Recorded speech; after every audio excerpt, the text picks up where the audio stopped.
Latest updates ఎప్పటికప్పుడు పొందడానికి big TV WhatsApp channel follow అవ్వండి. లింక్ డిస్క్రిప్షన్లో ఉంది.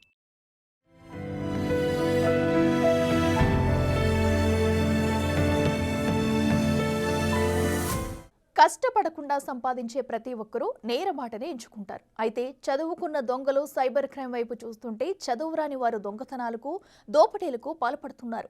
అయితే దొంగ చేసిన ఘాతుకం ప్రస్తుతం ప్రతి ఒక్కరిని కలవరపాటుకు గురిచేస్తుంది. మూగ జీవాలను దొంగలించేందుకు యత్నించిన దొంగ అడ్డొచ్చిన అమాయకుడి ప్రాణాలను హరించాడు. ఈ దారుణ ఘటన ఎక్కడ జరిగిందో ఇప్పుడు చూద్దాం.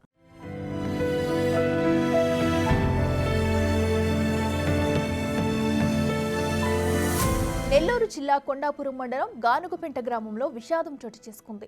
మేకలను మేపేందుకు వెళ్లిన బంకా తిరుపాలు అనే మేకల కాపరి దారుణ హత్యకు గురయ్యాడు.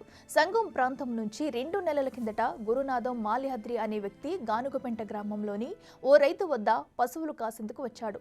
గత నెలలో మానేశాడు. అయితే బుధవారం బంకా తిరుపాలు మేకలు తోలుకుని అటవీ ప్రాంతానికి వెళ్లారు. ఈ ప్రాంతంపై అవగాహన ఉన్న గురునాథం మాల్యాద్రి ఒంటరిగా ఉన్న తిరుపాలను గమనించాడు. అతనిపై దాడి చేసి గొంతుకు ఇనుప తీగ బిగించాడు. కత్తితో పొడిచి హత్య చేశాడు. మృతదేహంపై చెట్ల కొమ్మలు వేసి 25 మేకలను తోలుకెళ్లాడు. వాటిలో 2 తప్పించుకుని సాయంత్రానికి ఇంటికొచ్చాయి. తిరుపాలు ఎంతకీ ఇంటికి రాకపోవడంతో బంధువులు చుట్టుపక్కల ప్రాంతాల్లో గాలించినా ఆచూకీ లభించలేదు. అయితే గురువారం తెల్లవారుజామున అటవీ ప్రాంతంలో పశువుల కాపర్లు తిరుపాలు మృతదేహాన్ని గుర్తించి బంధువులకు కబురు పెట్టారు.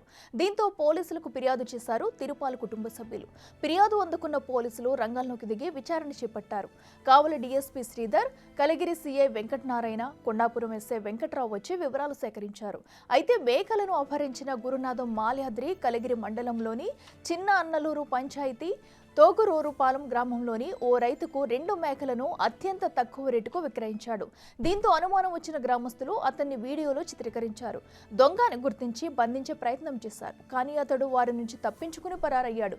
వీడియో ఆధారంగా పోలీసులు కేసు నమోదు చేసి దర్యాప్తు చేస్తున్నారు. ఏది ఏమైనా దొంగ దుర్బుద్ధికి ఓ అమాయక ప్రాణం బలైంది.